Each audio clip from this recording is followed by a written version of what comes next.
তোমরা অনেকেই আমার কাছে দেখতে চাইছো যে আমি কিভাবে বাড়িতে ম্যাগি ভাজা বানাই, তাই ভাবলাম আজকে তোমাদের সাথে শেয়ার করি।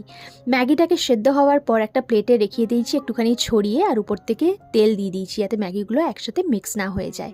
তারপর আলু ভেজে নিয়েছি, এদিকে ডিম ভেজে সাইডে করে সরিয়ে রেখেছি। তারপরে প্যানে পেঁয়াজ রসুন লঙ্কা একটু ভাজা হওয়ার পর ম্যাগিটা দিয়ে ভালো করে মিক্স করতে হবে।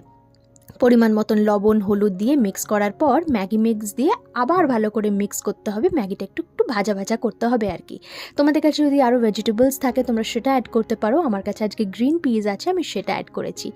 ভালো করে মিক্স হলেই হয়ে গেল রেডি তোমার ম্যাগি ভাজা। আলু ভাজাটা কিন্তু ম্যান্ডেটরি, এটা দিলে কিন্তু স্বাদটা বেশি ভালো আসে। ওপর থেকে সস ছড়িয়ে খেয়ে ফেলো। ব্রেকফাস্ট করে চললাম এখন অফিস। আজকে অফিসে গিয়ে লাঞ্চ করব না, হেভি ব্রেকফাস্ট হয়ে গেছে কি না, তাই সন্ধেবেলা সবাই মিলে অর্ডার করেছিলাম বড়া পাও। কাজের মধ্যে এইভাবেই এনজয় করলাম, দিনটা কাটালাম, আসি।